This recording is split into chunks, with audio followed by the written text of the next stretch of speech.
Hey everyone, I'm Kevin Gosztola, managing editor for Shadowproof.com, and I'm glad to be with you for another edition of the Dissenter Weekly. Today is June 17th, and there are some major whistleblower stories from the past week that we want to get to. We have a lighter show this week because of some other things I'm doing at the moment, and I'll get into them at the end of the show. But for now, let's go to my colleague Brian Sonenstein, and he can give you the housekeeping items we have for starting off the show. Hey, Brian. Hey, I cannot believe it's already June 17th. How is that possible? Summer is just escaping us. But anyway, thanks everybody for tuning in. If you like the work that we do here, if you want to support Kevin's work or the journalists that we publish at Shadowproof, we have donation and membership options at shadowproof.com/donate. You can also subscribe to Kevin's newsletter and check out the new site that he put together at thedissenter.org, which we will talk about at the end of the show. So lots of options for y'all to support, and just make sure that you are subscribed or following or wherever you're watching right now so that you get updates from us in the future and can keep up with the show, which we do at this time every Thursday. So with that, let's jump into some of our stories for this week here. We have NSA whistleblower reality winner has been released to home confinement. This was definitely some great news that came in over the last week. Why don't you tell us a little bit about what's going on? Yeah, and this is where the intersection of our work on whistleblowers in prisons really meets. This is where you really, I think you can take advantage of our expertise collectively here. Brian's knowledge of incarceration and then my knowledge of whistleblowing. Because on one hand, it's a relief that Reality Winner was released from federal prison at Carswell, especially when we look at what she endured over the last year and a half with the pandemic. There was really and truly not a whole lot of effort on the part of the Bureau of Prisons to protect prisoners from the spread of the virus. There wasn't a lot of care. She did push for compassionate release based on her health and invoking some things that she thought might make a good case for release to home confinement early. And those were denied and rejected by the courts, opposed by the Justice Department. And in fact, she was in a facility that at one point had over 500 women inside of it test positive for the virus. It had one of the worst outbreaks in U.S. prisons last year, and she herself contracted the virus. She complained within the facility that a guard had sexually abused her, and then that guard proceeded to threaten her, and she filed a claim under the Prison Rape Elimination Act. And so in the last few years, it had been an intense experience. Not that it isn't always, but it had been getting more traumatic, so it would seem. And then we have this news, and she arrived at the point in her sentence where she earned her release. This is what her mother, Billy Winter Davis, told me in an interview. I encourage you to go read at thedissenter.org. It was an edition of the newsletter that was sent out, and it's posted on the website. I think I'm the only journalist who spoke to her mother after the family had asked for privacy after her release and didn't really want everyone to know that she was released to home confinement. But then that became compromised by the Associated Press having some source which I suspect was in the Bureau of Prisons or the Justice Department, although I cannot confirm it. But just because people really close to her wanted to see her brought home and be able to enjoy some privacy away from the media, especially since she can't talk to press. And if she does so, that could jeopardize her release. So that just to remove the temptation, they didn't want press to come around lurking. That's my read on how this all was how they were dealing with the release. And so you can go to the website. It's under the headline "Mother of NSA Whistleblower Reality Winner Describes Her Daughter's Release from Prison."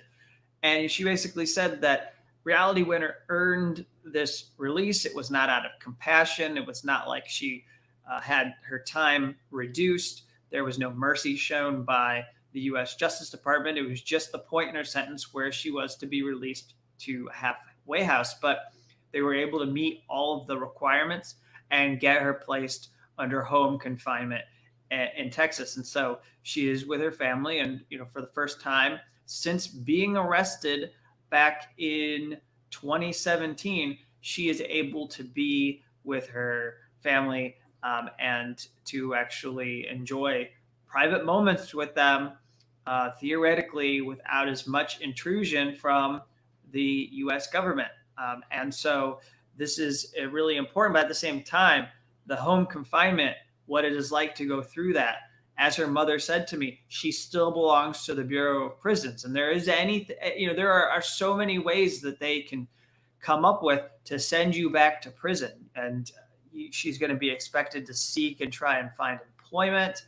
And John Kiriakou, CIA whistleblower who himself was on home confinement after serving a sentence, he described to me what it was like to be in home confinement and how in some ways it was a little bit worse than being in prison for him in his view, just because of I think the tediousness and the fact that you're limited to your four walls, and there's not really a lot of recreation that you're allowed to do. You wear an ankle monitor. You're expected to stay in this space. And feel free to jump in, Brian, if you have anything to add about this experience when I'm done here. But yes, so she's going to go through this. But the one thing I do want to say that I learned from talking to Billy about the final days of her incarceration within Carswell, and again, there's a carceral experience that continues at her home, but the incarceration in Carswell ended with Reality being confined for 23 days inside of a hospital-sized room with 5 other women who were on track for release from the facility, even though she was vaccinated, even though there was no medical reason why you would have to do this to prisoners. They put these women into a small room. They had no contact with the outside world, no recreation, no commissary. They were limited to the meals that were brought to them, except Reality had a special diet while she was in prison. And those meals that were brought to her did not meet those dietary instructions. And so often she went hungry during these 3 weeks. And this unfolded in May until she was released on June 2nd, picked up by her parents and driven to San Antonio to the halfway house there where she reports to now. And this was, as Billy described it, a little period of hell for her, but she was able to make it through it and able to survive it because she knew at the end this was going to result in her release, that once this was all over, she would get to be with her family and would get to begin her re-entry back into civilian life and put carceral life behind her eventually. So this is something that I think colors our understanding of how the Bureau of Prisons are treating people right now. We know that everything they've done with COVID under the guise of preventing the virus or not preventing the virus, it's just been punitive. The abuse of solitary confinement and isolation, in this case, the way that they are confining prisoners together for an extended amount of time, that's not even derived, as far as I can tell, from any CDC guidance. And then they're just doing this because they can in a way to put prisoners on the track for release. Thank you, Kevin. I thought that was very thorough. I thought you hit, all the points too about the carceral aspect of it. Just want to fill in too that, Billy has obviously been through hell, trying to support reality and get her out and do all of this. And that her punishment alongside this continues with the home confinement, even though she has her daughter home. Like you said, she acknowledged that the Bureau of Prisons, still owns her, in her words. But, when you're on home confinement, and there's a lot of great detail about this in the book published in the last year by Maya Chenoir and Victoria Law called Prison by Any Other Name, you're really dependent, even for the most basic tasks, on the people who you're living with, or who can intervene and help you. Even doing things like if you live in an apartment complex, taking out the trash, if the trash is located somewhere that's outside the range of an electronic monitor, for example, you could trigger a response from law enforcement for just trying to take the trash to the garbage. So, there's a lot there, and I won't, waste the time here going into it, but, it definitely is a mixed blessing here. Of course, great to have her one step closer to home, but, definitely not out of the woods yet. Which is why, just to close this out, should make sure I mention the clemency campaign continues. It's it's not something that they have backed off on. Just because she's out of prison, you still fight for the clearing of her name, because there is, beyond the home confinement, there's multiple years of supervised release to come after that, where she will continue to report and have restrictions that she has to obey. And so, and in violating those, and then if you violate your probation, there are repercussions that they can hand out to you.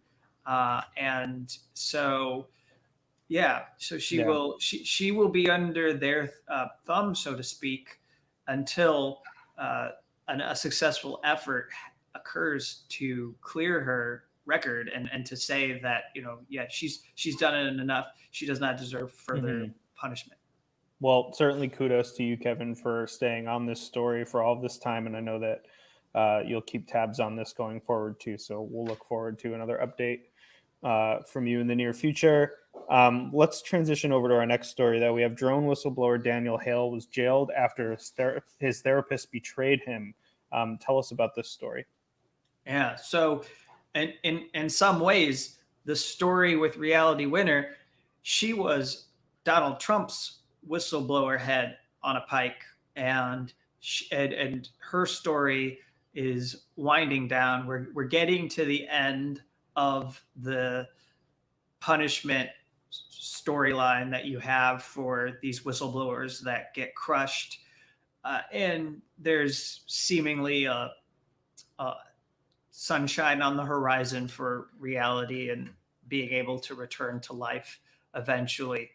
But for Daniel, it's just starting. It's getting worse. It's becoming more intense. And he was thrown into a detention center, and we covered this, I believe, on the Dissenter Weekly previously. I put together a story at thedissenter.org that covers why he was jailed, what the pretext was for throwing him into the Alexandria Detention Center while he awaits sentencing. And he was put in jail because his therapist, who was assigned to him through pretrial services, and I'm not sure, I want to make sure I use my language correctly. It's possible the court appointed this therapist, but what I do know is that the pretrial services, this is who contracts the therapist that Daniel Hale was seeing. And I'll be careful with what I say about Daniel and respectful. I'm not going to diagnose him and suggest that he has any sort of ailments that he doesn't have, but it's known that he struggles with mental health issues generically and was willing to speak about them with a therapist, which then got passed on to the court and therefore the prosecutors, which became a pretext for arresting him and sending him off to jail simply because he was willing to acknowledge that he had some thoughts that perhaps were related to self-harm. And that became the pretense for tossing him into a cell right now while he waits for sentencing in July. And I talked to Tom Drake, NSA whistleblower. I talked to John Kiriakou, CIA whistleblower. And I talked to Jesselyn Raddick, who is with Exposed Facts and has publicly represented Daniel Hale. And, all three of them advised Daniel on this very tough moment in his life where he chose to plead guilty. He went ahead in March 31st and entered his guilty plea.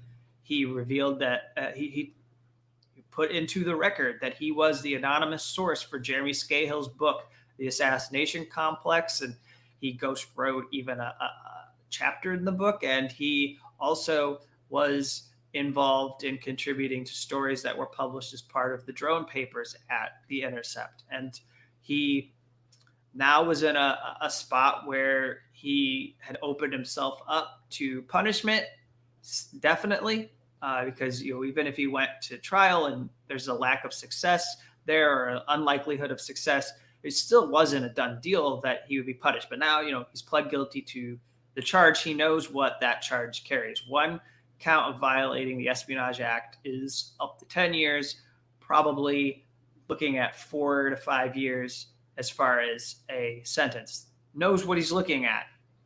And with that, it becomes grueling and stressful and anxiety inducing, even though you have the finality.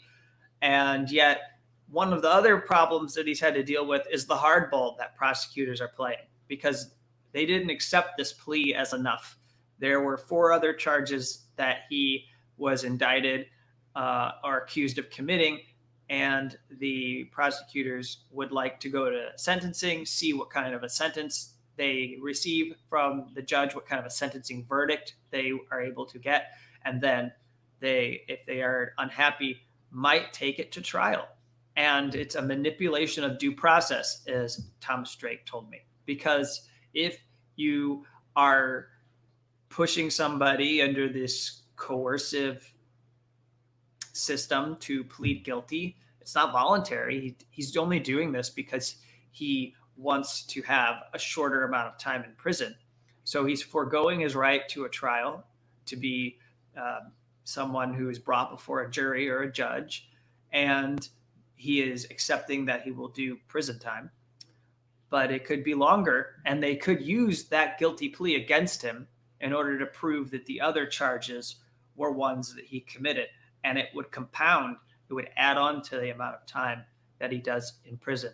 And then again, add all of this on to the fact that he's had to admit, well, not admit, but he's put in a position where he is saying that he did this. It should be a tribute to him. We should reward him. We should give him awards for the risks that he has taken. He produced reporting that improved our knowledge of the U.S. drone program in a way that was positive, because we can do, the responsibility is on us to decide what to do with the information. But obviously, we should be compelled to either end it entirely or do something to rein in its abuses and the amount of life and state-sanctioned murder that goes on through this drone warfare. And yet that's not something that he gets to be celebrated for. Instead, it is something that puts him in prison. And you do have to grapple with that psychologically, that fact that you thought you were doing something that was good, but instead you are being punished for revealing what the U.S. government is doing with its drones throughout the world. So I encourage you to go catch up on all of this if you haven't read it. There's a lot more detail there. But I'll leave it there, because the essential thing that I really wanted to make sure was out for everyone to read was that this therapist was assigned to him, betrayed him, and as far as I know, is no longer assigned to him. He's not seeing him, and I'm told that that therapist won't even back up what he believed anymore. So now Daniel's in jail. He can't get out of there. He's going to be there till sentencing. But if you stop that therapist and ask them if he stands by the claims he made about the risk Daniel posed to himself, he would not back those up today, which is despicable. Thank you, Kevin. Let's move on to our next story here. We have leaked prosecutions. The Justice Department's Inspector General is investigating targeting of reporters and Democrats. Tell us about this story. And so there's a lot going on with this, and it's received quite a bit of attention in the establishment news press. I'll focus on just the fact that we have this development now where the Inspector General of the Justice Department is going to step in and produce a full investigation. That means we'll get a report, and we're going to be able to see the extensive nature and know how many outlets were targeted, the number of reporters, what were tech companies asked to give up. I believe in the last week, we had information disclosed about subpoenas to tech companies in 2017 and 2018, for records of at least a dozen people who were tied to the House Intelligence Committee. That's what was reported in the New York Times. And so now you've got Congress being targeted. So we've got reporters at CNN, Washington Post, the New York Times. I don't know if there's other outlets, but so far those have been the stories. And then there are the House Intelligence Committee members who, if these are whistleblowers who were sources, they are providing that information through a proper channel to the House Intelligence Committee. So they are being targeted. The FBI is seemingly interfering with a process that's supposed to be protected under law from this kind of interference from law enforcement. Of course, we know how it works in practice, but this is why an Inspector General investigation is needed, and to push back on, again, this law enforcement intrusion. It does seem like almost any story that was done while Donald Trump was president, which was a major scoop, regardless of how you feel about the story that was being covered, and whether a lot of this was tied into the special counsel Robert Mueller's investigation into the Trump 2016 campaign activities and alleged Russian interference. No matter what we think about that, the fact is it seems like the Justice Department was subpoenaing and investigating these stories, and they also imposed gag orders on CNN and Times executives, as well as lawyers, to prevent them from being able to use their First Amendment rights to speak to us about what they were being asked to give up, or that they weren't allowed to reveal, that these records were being seized. And so here you've got an investigation into journalism, or you've got an investigation into sources of these news media organizations, and the executives of these institutions are gagged and told that they can't tell the public what the government is doing. So this is a big deal, and it cuts to a lot of important questions that we consistently explore on this show and talk about very, very thoroughly. How we define a journalist, who is and is not a journalist. The Justice Department uses these leak investigations when they are seeking to get subpoenas, records, compel the disclosure of these documents. They do so by twisting different words and suggesting that certain individuals may not be journalists who deserve protections.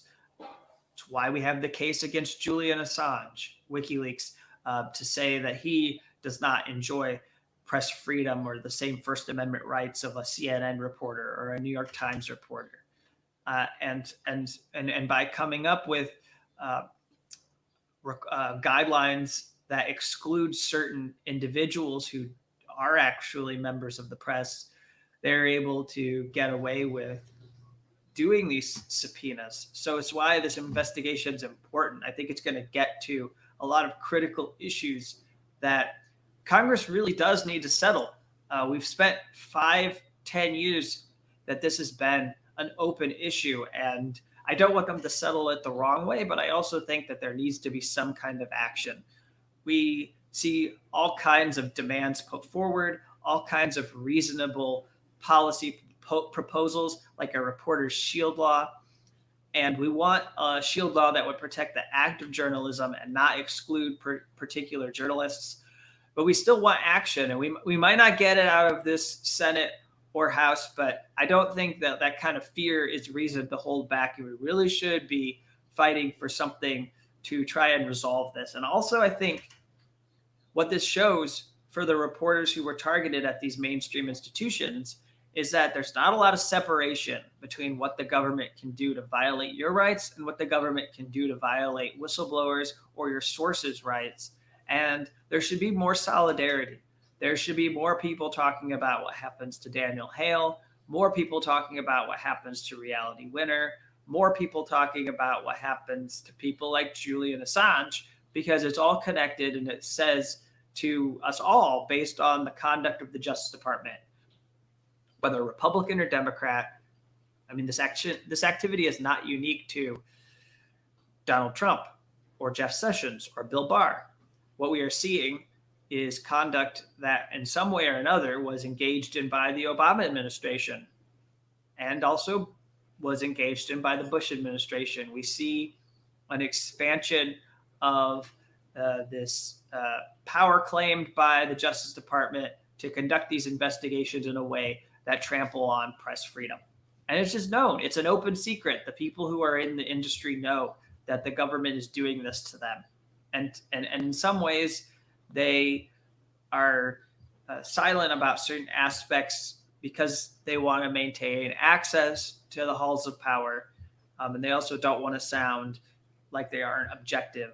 There's always this fake neutrality that they have to project. And they believe sometimes that sticking up for their rights too much might make it sound like they're opponents of the government. But they really ought to start thinking about themselves.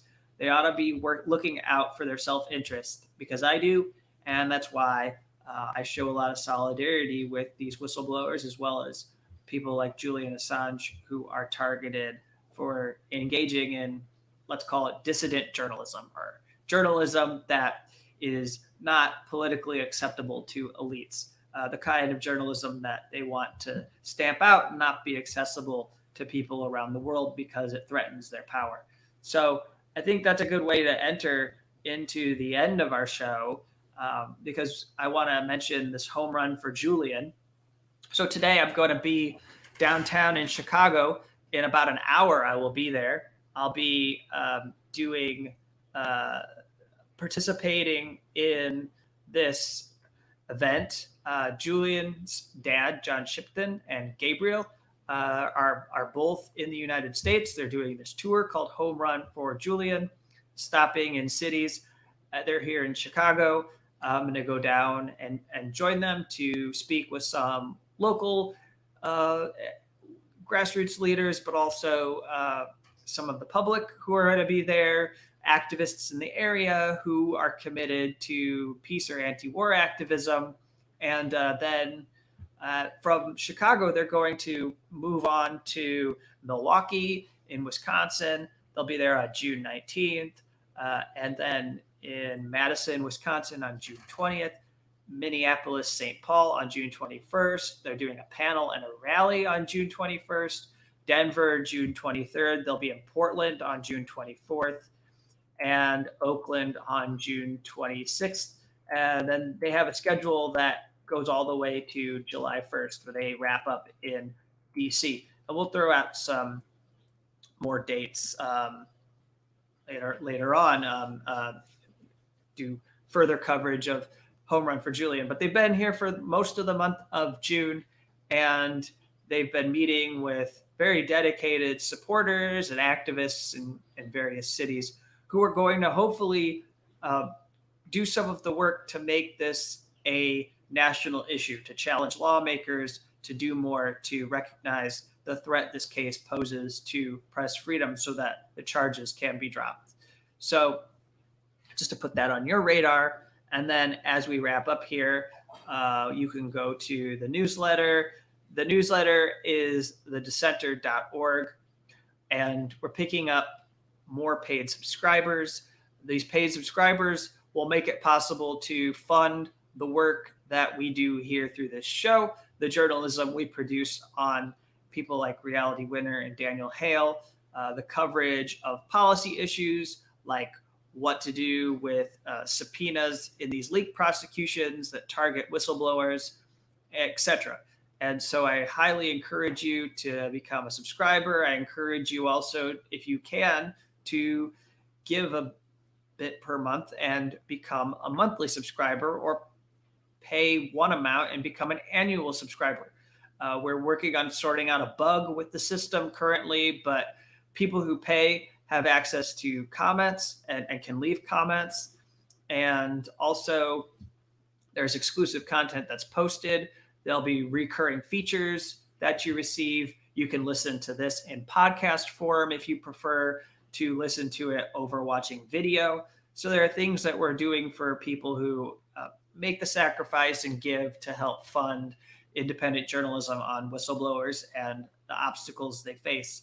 So far, I think I've enjoyed some pretty good success. I like the way the site looks and how it's all come together, and I thank you for your support. Ideally, we'll have more guest contributions in the coming months. So far, it's just been Mohammed Almazi, and he has been a good to turn to for coverage of Craig Murray's case. There's also something else that Mohammed's working on for the Dissenter, and that kind of journalism is being funded by subscribers. So once, as we continue to have revenue that we can pay journalists and writers to do stories for us at the Dissenter, which is a project of Shadowproof, we will be able to escalate and expand the work that we do and continue to make a dent, because I think what we're doing is really important. It's clear that there's a hunger for it because there is such an accountability crisis. There's so much corruption, and we need to stand up for these people who are dissenting voices. And I think this is a good space for doing that. So thank you for tuning into this show. And I have to wrap so that I can go downtown. Good luck. To be a rabble rouser. That's right. We'll let you go. His family. Good luck. I'll be eager to hear how it goes afterwards. And thanks to everybody for tuning in. Subscribe wherever you're watching. Check out the Dissenter. Subscribe. Do all that good stuff that Kevin was just saying. And we will catch you next week. Sounds good. Talk to you soon. Bye.